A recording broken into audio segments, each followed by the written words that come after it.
Olá, meus queridos, minhas queridas telespectadoras da Rede Globo.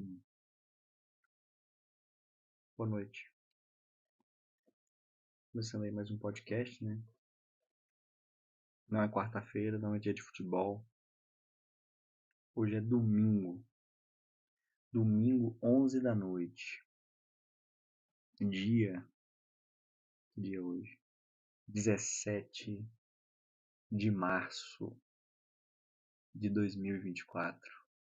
Meu boa noite para você que está escutando esse podcast hoje, nesse dia 17 de março. Duvido que alguém escute. Eu vou publicar ele e você vai ter. Talvez nem tenha como, porque se esse podcast tiver mais de uma hora, falta uma hora para dar meia-noite. Virar dia 18. Então não vai dar tempo. Mas existe essa possibilidade de que, vamos supor que eu grave um episódio de 40 minutos, nos últimos 20 minutos do dia você escute o podcast. Mas isso é difícil.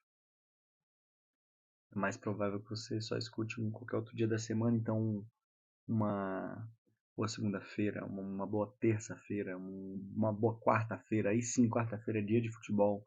É o dia que você começa com queridos amigos da Rede Globo, que é o Galvão Bueno, mas o Galvão Bueno nem narra mais o jogo de futebol, né? Então, foda-se também. Já deve ter uma outra pessoa com um novo jargão, ou não tem pessoa nenhuma. É só um jogo em silêncio, você só escuta, que é o barulho do jogador jogando a bola. Aí fica aquele intermezzo. Sabe quando fica aquele intermezzo de silêncio? Você assistindo um jogo de futebol? Que o narrador ele só tá esperando alguma coisa acontecer. E aí é bem na hora que um jogador ele chuta a bola e você escuta. E as pessoas.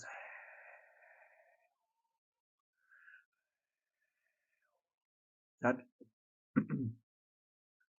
É, não tem mais ninguém. Quarta-feira acabou o Galvão Bueno no jogo, não tem mais narração de jogo. Tem um amigo que fala: ó, o Galvão Bueno é o maior narrador de futebol de todos os tempos. Discordo, eu tenho embasamento para discordar, ele não tenho, mas eu duvido que seja. Tem tanta gente no mundo, né? Tanto narrador no mundo, no Brasil, em muito lugar que, pô, deve ter um melhor, sabe? Deve ter um mais simpático, que dá mais emoção pro jogo. O Galvão pode até dar emoção pro jogo, mas deve ter alguém que dá mais. E ele falou que é o maior narrador de bola de jogo de futebol é o Galvão Bueno. Depois o Galvão Bueno parar, vai ficar uma merda. Não vai ter mais ninguém.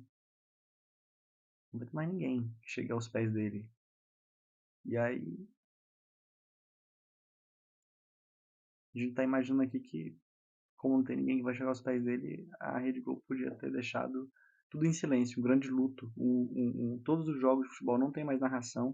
Porque como o Galvão Bueno ele era o melhor jogador não, narrador de todos os tempos, ele parou de narrar jogo em luto, em eterno luto, pelo maior narrador de todos os tempos ter parado de narrar jogos.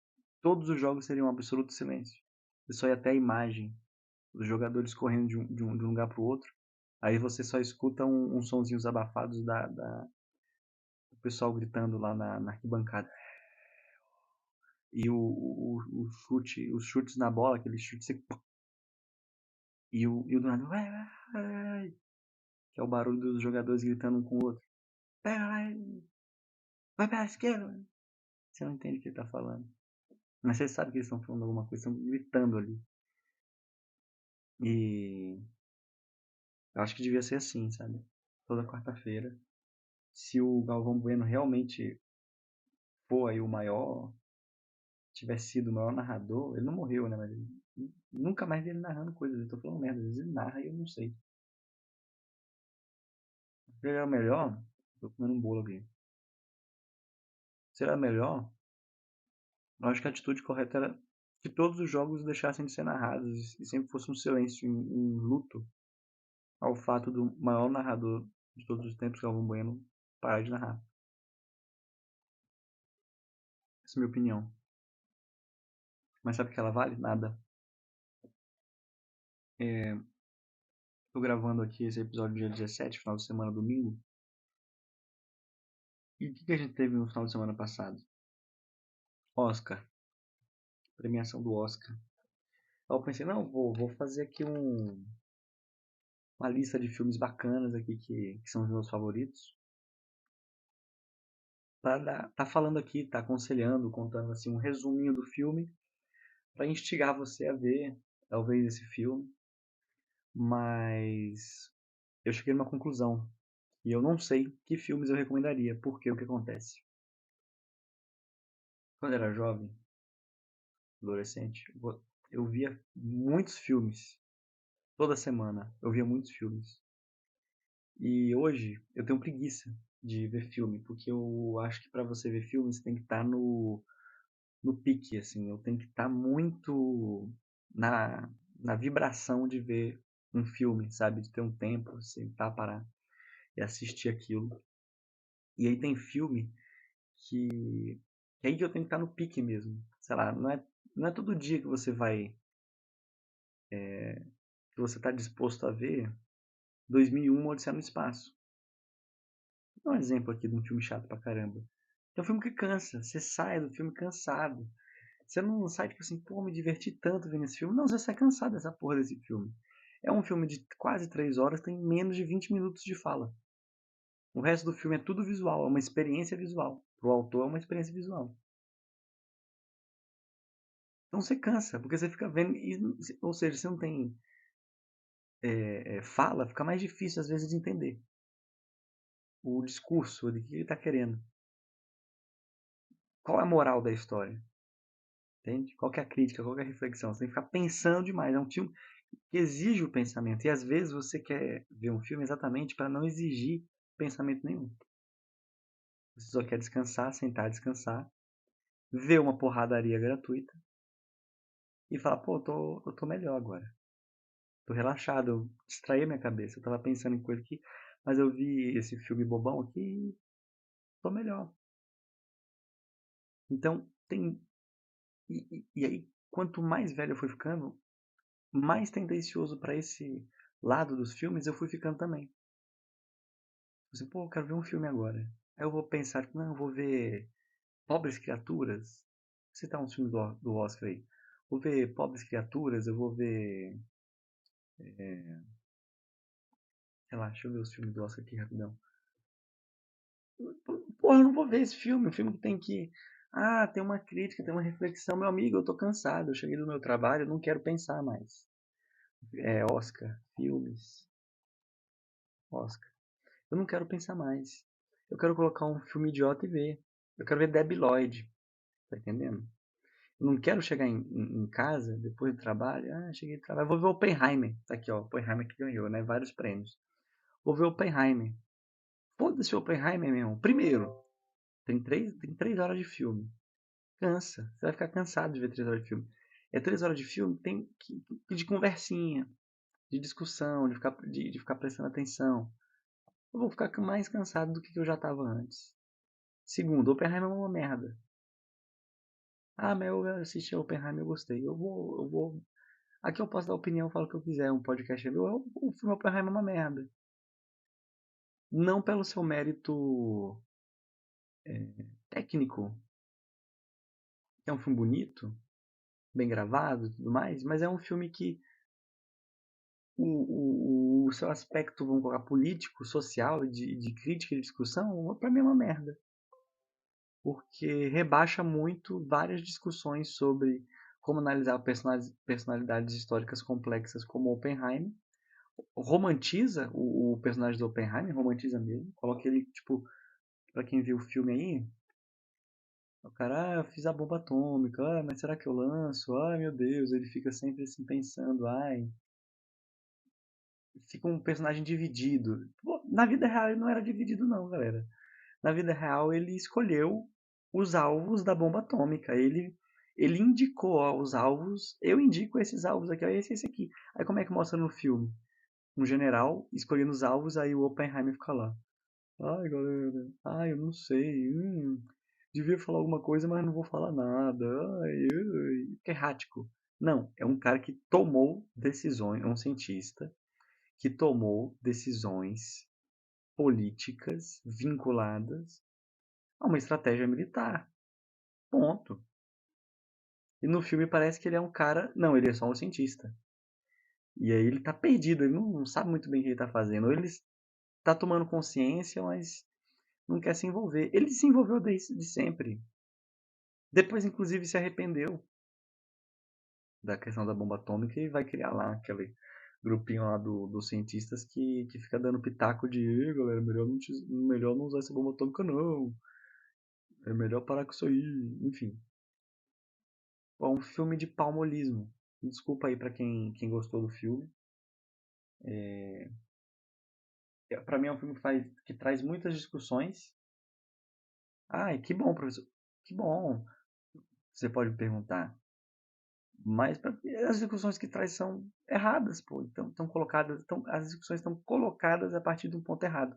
Então não faz sentido. Pra que fazer um filme? Melhor tu procurar ler um livro bom sobre o assunto, sabe? Mais crítico e formar uma opinião melhor. Se é pra discutir, então pronto, vai fazer isso aí. Vamos comer um pedaço de bolo. Tá bom esse bolo.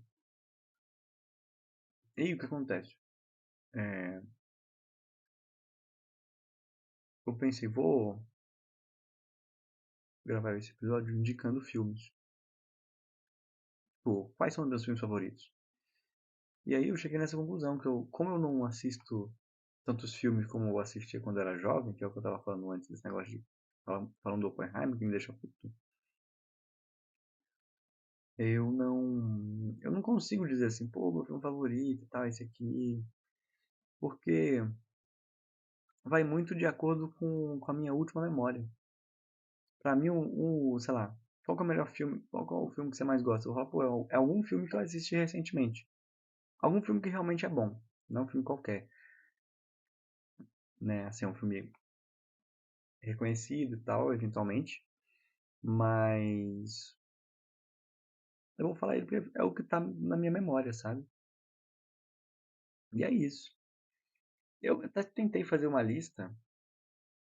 E aí, quando eu fui fazer a lista, eu falei, mas esses foram só os últimos filmes que eu vi. São filmes que eu gosto? São. São meus favoritos? Não sei.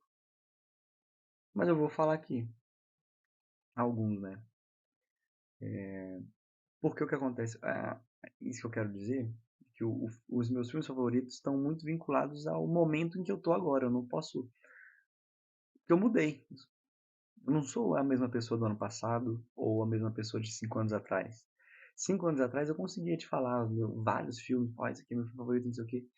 Mas mudou. Eu assisti novos filmes, a minha percepção mudou sobre várias coisas e o que há 5 anos atrás pra mim era um dos meus filmes favoritos, hoje em dia eu nem lembro mais. Nem lembro. Sei lá, 5 anos atrás eu colocaria com certeza na minha lista de filmes favoritos o filme A Vida é Bela. Filme italiano. Eu gosto desse filme. Continuo gostando dele, né? Eu não deixei de gostar dele. Eu falo, pô, meus filmes favoritos é A Vida é Bela. Hoje em dia, eu falo, pô, é um filme muito bom, que eu vi, eu gostei, mas não vou falar assim, pô, um dos meus filmes favoritos e tal. E aí o que acontece? Se eu fosse citar aqui quais são os meus filmes favoritos hoje, eu vou citar mais ou menos os filmes da vibe que eu tô vendo hoje. E tem essa, tem época do. Citar, tem época que você, pô, tô mais no drama, aí você vê muito filme de drama, aí depois você muda um pouco o seu gosto. Então, eu cheguei a essa conclusão, né? Então eu não consigo dizer qual é o meu filme favorito. Seja porque eu mudei, seja porque eu não tenho mais esse hábito, né, de ver tantos filmes como eu via antes. Mas, por exemplo, ó, os últimos filmes que eu vi foram dois filmes do Oscar, que concorreram ao Oscar, que é o Pobres Criaturas, Poor Things, que é um drama, meio comédia, meio ficção científica. É um filme legal, mas ele se resume em sexo. É só isso. Enfim, tô brincando. Claro que o filme tem suas discussões, mas o resumo dele é sexo. É isso aí.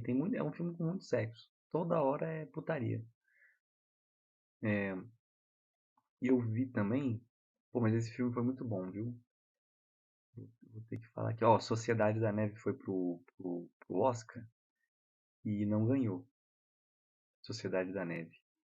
E eu achei esse filme muito brabo, tá? Muito brabo, recomendo aí. O filme A Sociedade da Neve, que saiu na Netflix.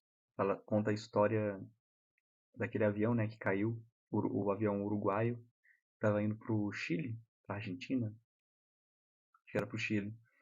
E aí o avião bateu na Cordilheira dos Andes e a galera ficou vivendo lá por meses, muito tempo. E teve aquele caso de canibalismo, né, que, enfim, para poder sobreviver, as pessoas começaram a comer os mortos. As pessoas iam morrendo ali no gelo, né, então fica mais conservado, e eles iam comendo ali. É, mas assim, é um filme que fala muito sobre amizade, sabe? A minha namorada viu esse filme, ela falou, meu Deus, a gente tem que ver, eu gostei muito. E aí ela que me deu essa ideia, pô, é um filme que fala. Ela ressaltou isso e eu ressalto também. É que a minha visão, claro que foi enviesada pela dela, para prestar mais atenção nesse aspecto. Ela falou, pô, é um filme que fala muito sobre amizade. Eu falei, realmente, né? Olhando as relações sociais ali, entre as pessoas, fala muito sobre amizade e tal. Sobre outras coisas. Então recomendo, muito bom esse filme aí, tá? Não é um dos meus filmes favoritos da vida. Eu também eu acabei de falar, não posso dar essa resposta. Eu posso te falar qual está sendo o meu filme favorito do momento, ou os meus filmes favoritos do momento, ou dos últimos anos. Aí tem aqui o vencedor do melhor filme internacional, A Zona de Interesse. Porra, muito bom, muito bom. De verdade, eu vi esse filme no cinema. Ele ainda está, né, em cartaz aqui no Brasil. É um filme que fala sobre o Holocausto, mas numa perspectiva muito diferente e tão assustadora quanto, tão incômoda quanto qualquer outro filme do Holocausto. Qual que é a história aqui desse filme? Esse filme, ele, ele fala sobre uma família que mora em Auschwitz. Na verdade, é o campo de concentração, o campo de extermínio, melhor dizendo, Auschwitz. Nazista e tal, né, tudo mais, e conta a história da família do comandante do campo de Auschwitz no início ali do campo, né? Eu acho que o filme se passa em 1942, 1943, alguma coisa assim. Então, tá no meio da guerra, é um campo, ele, não sei quando o Auschwitz foi fundada, mas foi mais ou menos por aí. Foi, eu acho que o primeiro comandante do campo, uma coisa assim. E aí mostra, assim, o cara vai, o comandante do campo, ele levou toda a família dele para morar lá no perto do campo de concentração. E eles moram do lado do campo, numa casinha e tal. E todo o filme se passa mostrando o cotidiano dessa família, que é a família de nazistas do comandante de Auschwitz. E, e é interessante porque todos os filmes que falam sobre o Holocausto, você sempre vê o ponto de vista do oprimido. Então vai mostrar lá os judeus sendo deportados, ou, sei lá, um homossexual, um cigano, uma pessoa de esquerda que um russo que, eslavo, né, no geral, foi mandado para um campo de extermínio, aquela coisa toda. Vai mostrando os horrores dos nazistas a partir do ponto de vista daquele que é oprimido. E esse filme, ele não é abraça, né, mas ele mostra a violência do Holocausto e do nazismo e do fascismo a partir do ponto de vista do próprio fascista. Não para defender ou para abraçar o ponto de vista dele, mas para mostrar que, mesmo que do ponto de vista dele, talvez as coisas fiquem mais bizarras, fique mais violenta, porque você vê que é uma família que mora normalmente do lado do campo de concentração. Não estou dando spoiler do filme aqui, mas o filme ele começa com uma tela que mostra o nome do filme, e um som, a trilha sonora do filme muito, assim, uns barulhos dissonantes, sabe? E gritos, enfim, que retrata aquela violência do campo de concentração. E aí, esse som aterrador, que é o que a gente está acostumado a ver, né? Nos filmes que falam sobre o Holocausto ou o nazismo, que é do ponto de vista do oprimido. É sempre você tá ali vendo os horrores, os gritos, tá num estado de tensão, porque você sabe que a qualquer momento pode morrer, ou ser acometido por uma violência. Só que isso tudo acontece no campo sonoro. E aí, esse som dissonante e dos gritos, dos tiros e da confusão do campo, ele vai dando lugar para um silêncio, né? Uma coisa que vai se silenciando até virar isso tudo a tela preta, a tela do cinema, né? Tipo assim, o filme começou, mas não tem imagem, tudo preto, só tem um som. E mostrou o nome do filme, né? O título.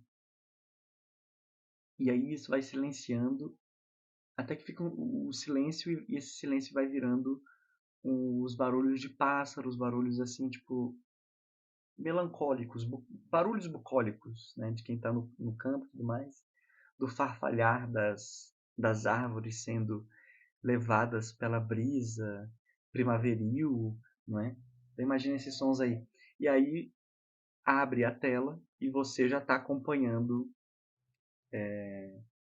aí sim se inicia o filme, visualmente falando, e você está acompanhando a viagem de família do comandante do campo de concentração.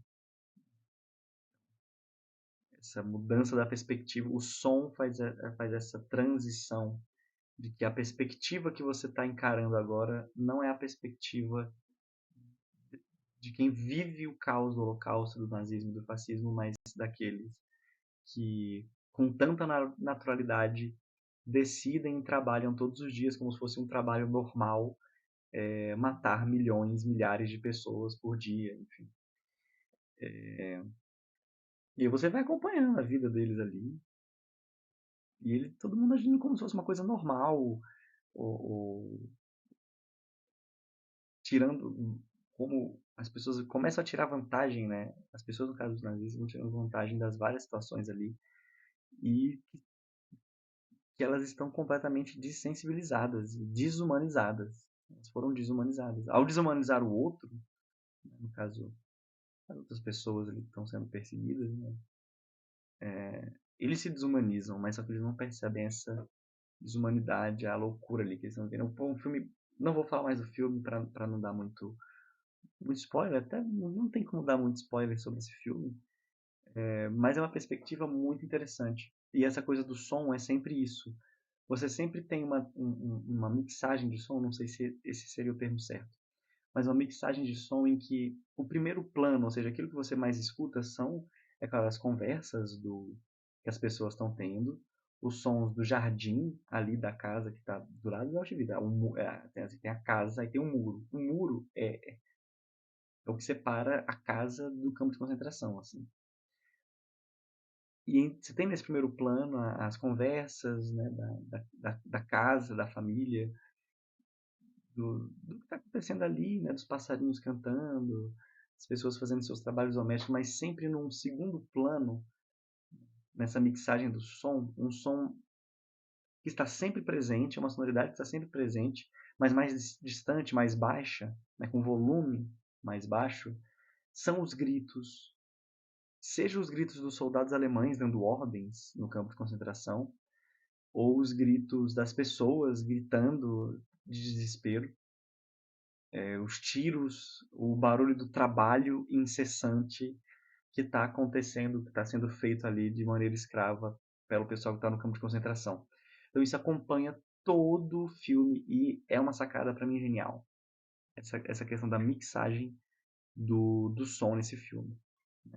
Muito bom. Porque sempre mostra a presença, as pessoas alemãs, né, os fascistas, mas vivendo as suas vidas normalmente, mas sempre também está presente o som, a violência que que acompanha essa calmaria dessa família, mas que pode ser expandida como uma metáfora para a sociedade alemã como um todo. Então toda a sociedade alemã ali estava vivendo a sua vida, né? Vou trabalhar, vou fazer minhas coisas, mas qual é o plano de fundo dessa tranquilidade? É o sacrifício, né? Em holocausto de todas as pessoas que foram mortas, perseguidas, violentadas nesse processo. Então, um filme muito bom, gostei muito, tá? Fazia tempo que eu não vi um filme que me fazia pensar algumas coisas assim como esse. É um filme muito sensível, eu acho, também, para você sentir. Pensar e sentir também. Bem, isso aí são os filmes do Oscar, né? Agora, eu fiz uma lista de filme aqui. Quais filmes que eu gosto bastante? E aí tem um problema. Que basicamente os únicos filmes que eu tô vendo recentemente são filmes soviéticos. Porque tem aqui, todo final de semana tem um clube de galera que vê filme soviético na internet. Aí eu vou baixando os filmes, sabe? Eu vou baixando na internet com legenda em português. E depois eu vou vendo. Documentário também, eu gosto muito de ver documentário. E aí é isso, a maioria dos filmes que eu tenho visto ultimamente são filmes soviéticos, mas não são muitos também, mas são filmes clássicos. E aí o que acontece? De todos esses, né, filmes que eu vi recentemente, o que mais me chama atenção, o filme que eu falo assim, pô, o filme que eu mais tenho gostado, é um filme chamado A Mãe, filme soviético. A Mãe, 1980. Porra, só tô procurando aqui no a ficha técnica do, do filme. Aqui é A Mãe, de 1989. Muito, esse filme. É a adaptação de um livro do Gorky, que é um literato russo.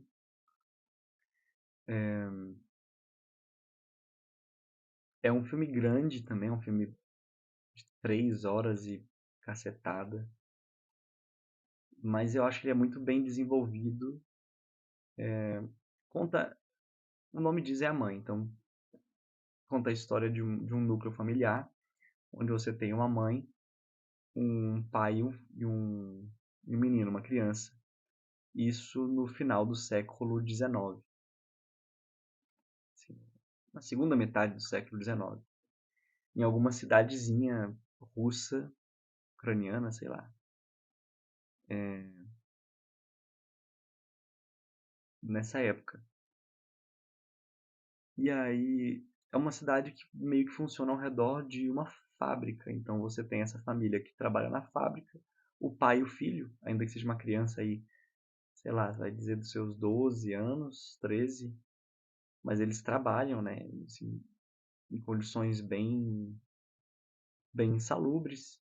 E você tem a mãe, né, a figura feminina que vai, nesse contexto tradicional, de uma sociedade tradicional, fazer o papel do cuidado doméstico e tudo mais. Enfim, aí o filme vai contando a história dessa família, mais focado no filho, né? Tá acompanhando ali o filho, a interação do filho com a mãe,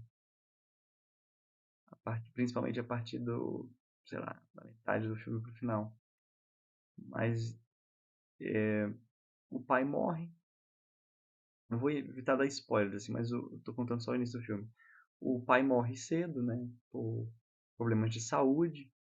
Então o filho tem que trabalhar, tem que sustentar a família, né? Que é ele e a mãe. Só que ele é muito jovem, então ele vai se metendo com coisas erradas, já começa a beber muito cedo, a mãe dele briga. E o pai dele também era alcoólatra, tem isso também, né?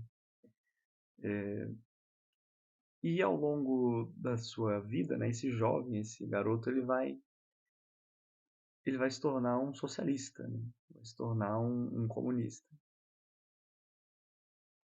que vai criticar então todas essas estruturas da sociedade e vai começar a se compreender enquanto membro de uma classe e vai se politizando. Então, é uma pessoa que vai se politizando e a sua mãe, né, é uma mulher humilde, simples, religiosa, eles são de uma família religiosa, né, cristã e tudo mais, aquela coisa.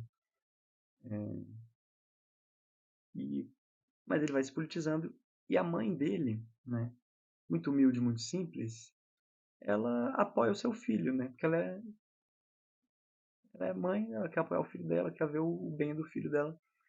E aí ele vai fazendo suas reuniões com os amigos lá, com os outros comunistas na casa, né?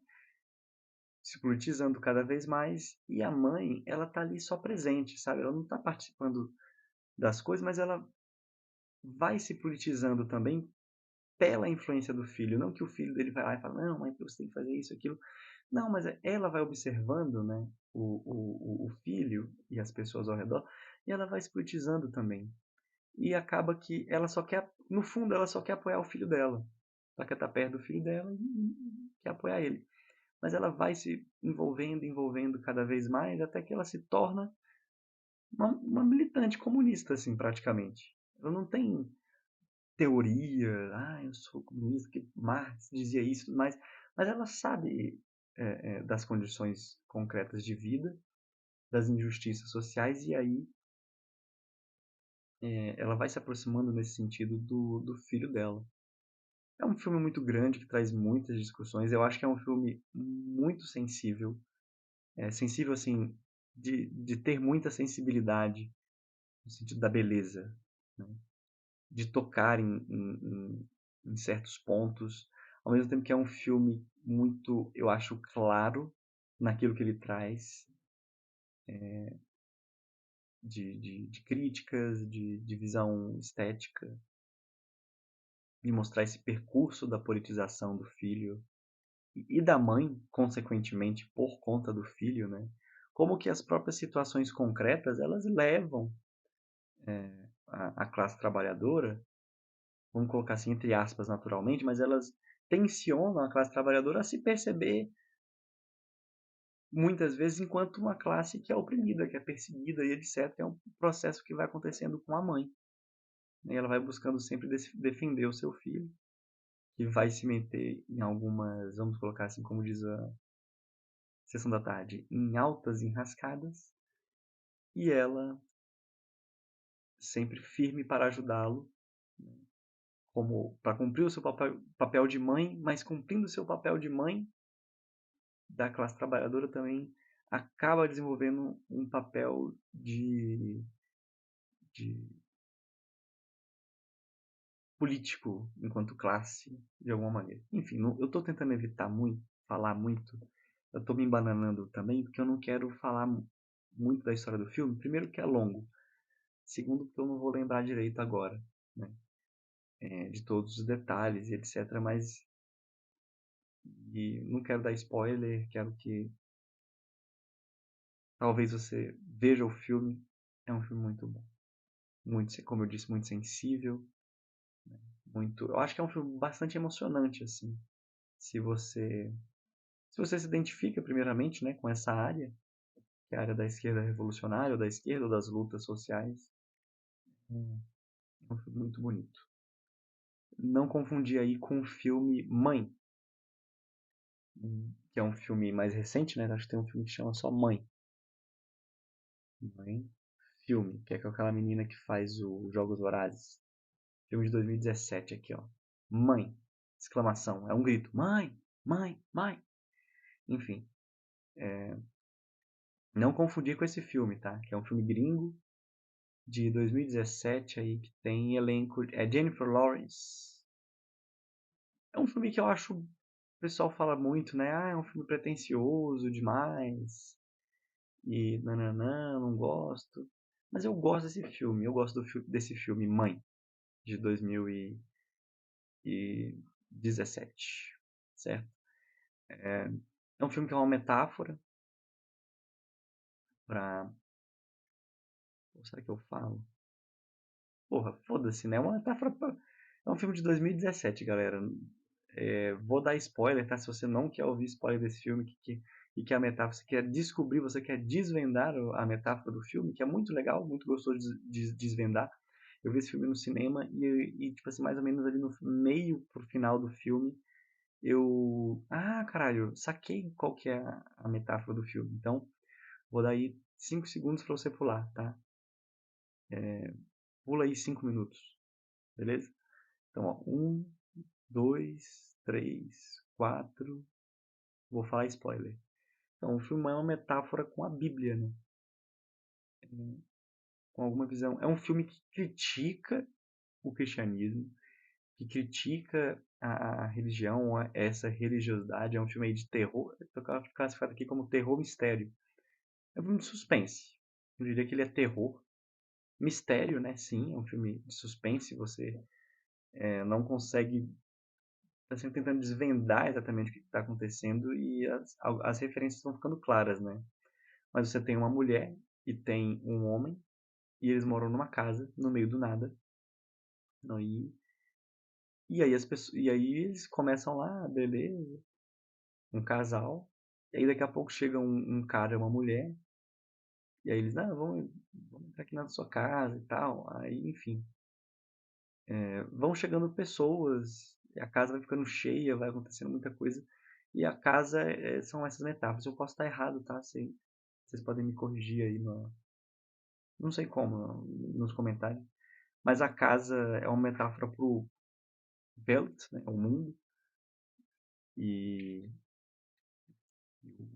vamos colocar assim, o mundo, o planeta, a Terra. A Jennifer Lawrence, que é a mulher, é um casal, é a Jennifer Lawrence, que é a mulher dos Jogos Vorazes, e um cara, e eles são um casal que moram nessa casa, né? A mulher, ela é a natureza.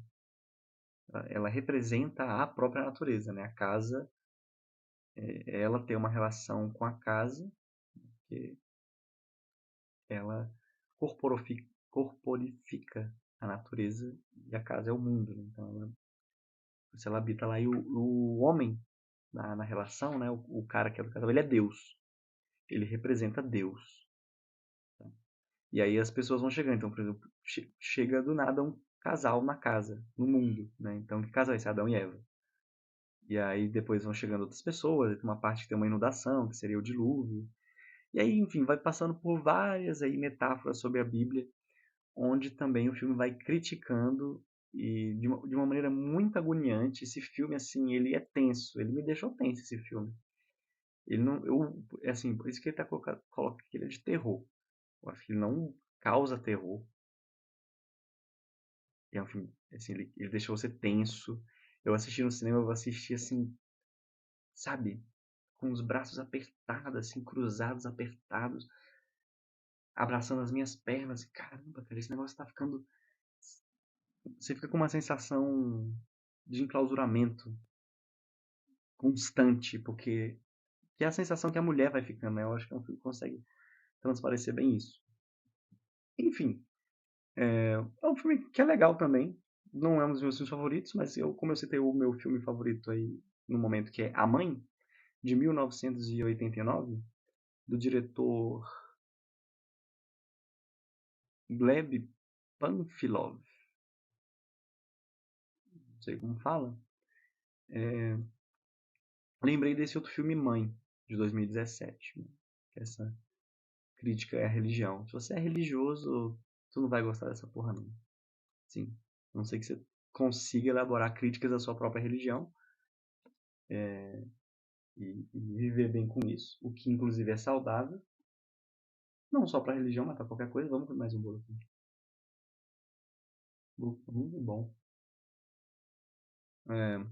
Mas eu concordo com a crítica do filme. Eu particularmente concordo. Mas eu sei que é polêmico porque que Deus é retratado como um sádico. Eu concordo. É, Deus uma certa interpretação, né? Cristianismo majoritário, assim, e tal. Sei lá, se eu pegar teologia da libertação, né, que é uma teoria cristã também, vai ter uma outra interpretação, mas eu sei que essa interpretação do cristianismo, ela não é tão difundida, poucas pessoas entre aspas, representa essa corrente em comparação com as demais correntes que são mais conservadoras, tradicionais, não sei o quê. Mas é uma crítica mais esse viés tradicional, tá? E majoritário do cristianismo. Acho um filme bom, acho bacana. Me deixou bastante agoniado. Com as cenas, assim, tem umas cenas meio fortes também. Inclusive cenas problemáticas, assim, que eu critico. São cenas ali de sexo que é problemático. Não precisava ter no filme, eu acho. Mas é a minha opinião. Um filme que eu quero deixar recomendado, já tem 40 minutos. É um filme que eu vi recentemente também, que chama Congresso Futurista. Esse aqui nem chega a ser um filme favorito meu, ele só foi um dos últimos filmes que eu vi e eu consegui lembrar dele mais facilmente. Mas é um filme que é uma animação, uma mistura de uma animação com live action. É um filme muito legal que eu acho que ele discute muitos temas. É um filme de 2013, 2014, lançou no Brasil, né? Mas ele foi lançado lá originalmente em 2013. É um filme que fala sobre mídia, fala sobre, na minha opinião, né, o processo de alienação a partir da mídia e da busca pela felicidade dentro da sociedade capitalista. É um filme bem legal. Assim, eu não sei muito bem como resumir ele, que ele é um filme meio louco também, meio doidinho. Mas tá aqui, ó. The Congress, ou Congresso, é um filme em live action de animação de drama e ficção científica franco-israelense, escrito e realizado por Ari Folman. O filme estreou no Festival de Cannes em 15 de maio.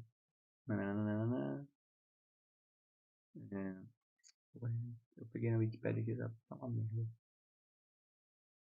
Vamos tentar ver um... Aqui, ó, tem na Prime Video, tá? Pra ver esse filme. Você que tem Prime Video.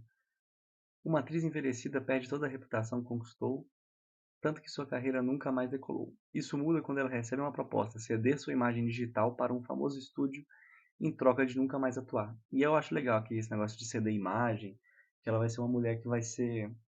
É uma atriz, né? Que era famosa, ela... Aí fala que ela não é mais famosa, tomou decisões ruins ao longo da vida dela. E a Miramont, que é tipo a produtora lá de filmes, que é uma analogia com a Paramount, né? Eles têm que mudar o nome para não levar processo, é a Miramont. Fala assim, ó, a gente vai te oferecer o seguinte, a gente vai escanear o seu corpo todo e vai fazer filmes com você, você nunca mais vai atuar. A gente vai comprar a sua imagem. Então, tipo, não é você mais atuando, a gente vai comprar a sua imagem e a gente vai fazer tudo no computador. Tipo um deepfake hoje em dia, sabe? E aí ela ganharia dinheiro por vender a sua imagem. Então, acho que isso traz umas discussões interessantes que a gente está tendo exatamente hoje com o deepfake, com a capacidade da inteligência artificial de produzir imagens a partir, por exemplo, do chat GPT ou coisas do tipo, e que encruzilhadas éticas isso pode levar e tal. Mas é um filme que fala também sobre alienação, sobre a indústria cultural como um todo, uma crítica à indústria cultural. Então eu acho muito legal. Tá, continua aqui. Isso muda quando ela recebe uma proposta, ceder sua imagem digital para um famoso estúdio em troca de nunca mais atuar. Depois que seu corpo é digitalizado, o estúdio é capaz de fazer filmes estrelados por ela usando apenas caracteres gerados por computador. E também fala que depois eles desenvolvem um metamundo, tipo assim, como é que chama? Tipo aquele negócio do Facebook, que as pessoas entravam pra jogar e tinham os personagens de avatar, tipo um The Sims, sabe? Enfim, pessoas começam a entrar numa neura de viver num mundo virtual e tal, que é de animação. É um filme psicodélico, né? Então, também é uma coisa que me agrada essa estética psicodélica do filme. Que me leva a outro filme que me lembrou que a animação é psicodélica, que é O Planeta Selvagem filme. Aqui, ó, já apareceu. Planeta Selvagem, filme de 1973. É um filme, é uma animação também, é uma animação francesa, tá? É um filme também é trazido como Planeta Fantástico, Planeta Selvagem ou Planeta Fantástico, né? É porque em francês é Le Planète Sauvage, sei lá, um negócio assim, Planeta Selvagem, mas em português você pode encontrar a tradução aí como Planeta Fantástico. É um filme onde você tem alienígenas, né? Eles vivem no mundinho deles lá, com a tecnologia, e os seres humanos são como se fosse uma praga, como se fosse uma... Eles são pequenininhos, assim, os seres humanos são... Eles cabem na mão desses alienígenas, né? Então é como se eles fossem, sei lá, uma formiga, como se a gente fosse formiga. E aí eles, esses alienígenas, eles tipo, pô, tá tendo infestação de ser humano, tem que matar todo mundo, tem que fazer uma desumanização do, do lugar aqui da cidade, não sei o quê. E aí é uma virada antropológica, né? Porque você... Deixa eu pegar aqui o resumo. Os homens são criaturas humanas escravizadas no planeta Igan. Lá são trocados como brinquedos dos habitantes nativos azuis gigantes, os dreads. Tipo, aí lá o ser humano é tipo um pet, sabe? É tipo um animalzinho. Ah, eu tenho um ser humano, eu vou treinar ele, não sei o que e tal. Só que os seres humanos estão sempre tentando fugir, se organizar e viver. É um filme. Faz muito tempo que eu vi esse filme. Não vou lembrar direito assim, pô, quais são os pontos e tal. Mas é um filme bem antropologia pra você pensar. Caramba, a gente se acha muito especial, né? Nós seres humanos, mas somos animais como qualquer outro. E outras discussões também que o filme suscita, obviamente mais profundas do que essa, eu só não estou conseguindo elaborar porque não estou realmente lembrando do filme. É um filme muito bonito, assim, o desenho dele é bem psicodélico. E tem uma trilha sonora que particularmente eu gosto muito. Inclusive eu escuto ela corriqueiramente no meu smartphone, no meu celular. E recomendo bastante esse filme. É isso aí, né? Tipo, 47 minutos. Vou recomendar mais o que, né? De filme. Pra mim eu só falei um monte de merda agora. Falei muito mal dos filmes. Eu não queria dar spoiler, não queria contar muita história. Queria fazer uma coisa rápida, mas também não falar muito. Então acho que só ficou uma grande porcaria, né, para esse episódio 99. Mas o episódio 100, galera, vem essa semana. Ele tá chegando e vai ser um episódio especial, é claro. O episódio 100, pra gente comemorar aí. Vai ser um episódio que eu vou fazer respondendo todas as perguntas. No geral, quando tem uma pergunta, alguém deixa um comentário aqui na caixinha, eu respondo, né? Num episódio subsequente, alguma coisa assim. Mas eu vou, como vai ser um episódio especial, eu vou reler ou ler todos os comentários e perguntas. Porque muitos aqui eram só comentários, né, que o pessoal deixa. Que também não são muitos, são poucas pessoas. Mas vou ler, vou comentar. Tem umas perguntas que foram feitas aí que eu não respondi. Pretendo responder no podcast também. Próximo episódio especial, episódio 100. Me embananei aqui na hora de falar. E, portanto, aproveite esse episódio para deixar perguntas. Aproveite esse episódio para deixar observações. Eu lerei todas no próximo episódio que eu pretendo gravar na quarta-feira, no máximo na quinta. Mas se não der certo, talvez na sexta. Porque a vida é uma loucura. Falou. E outra coisa, hein? Só lembrando, queria deixar isso muito claro, que o Oscar é uma merda. Sou contra o Oscar. Seja contra o Oscar. O Oscar não é a premiação de melhor filme do mundo. O Oscar é a premiação. Porque muita gente tem essa coisa na cabeça. Ah, o Oscar vai ter o melhor filme do mundo. Que maravilha. São os melhores filmes. Melhor filme. Vocês vão me desculpar agora que é hora de dormir, mas melhor filme é O Meu Dedão do Pé de Chapéu. O Oscar é a premiação do cinema estadunidense. Ponto. O cinema estadunidense é, e nesse caso, praticamente Hollywood. Ah, mas o Oscar ele permite a inserção de, de produtoras que são independentes, ou chamadas indies, né, muitas vezes, mas beleza, rola, mas está dentro do circuito hollywoodiano. Filme que não entra no circuito hollywoodiano não leva prêmio. Filme que não é estadunidense, tirando o Oscar de melhor filme estrangeiro, que é o melhor filme estrangeiro, não leva, difícil levar alguma premiação. Por isso que quando Parasita ganhou, né, que é um filme coreano, foi uma coisa histórica, né? É um filme ali ganhando prêmio de não sei o que ganhou exatamente melhor filme e tal, mas que era um filme que não era dos Estados Unidos. Então assim, vamos parar com essa confusão aí, dessa superestimação do Oscar como um parâmetro para decidir os melhores filmes. Mas claro que os filmes que vão pro Oscar tem que ter alguma qualidade, né? Mas é uma premiação que não deixa de ter o seu aspecto político de soft power, né? De poder mole, de poder suave, de poder que está ali,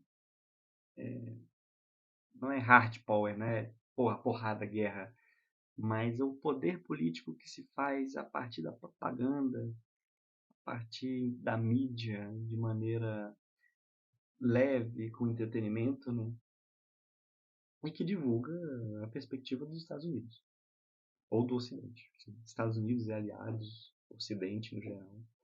Ainda que critique algumas coisas dentro, né, da nossa sociedade aqui ocidental ou estadunidense e tudo mais, é focado numa crítica que nunca questiona mais profundamente os próprios valores do que seria, por exemplo, talvez uma divisão entre Ocidente e Oriente, ou críticas que estão para além dos problemas e dos debates que acontecem aí nos States, Canadá e Europa da vida, e nem toda a Europa, né? Europa Central e o Oeste, né?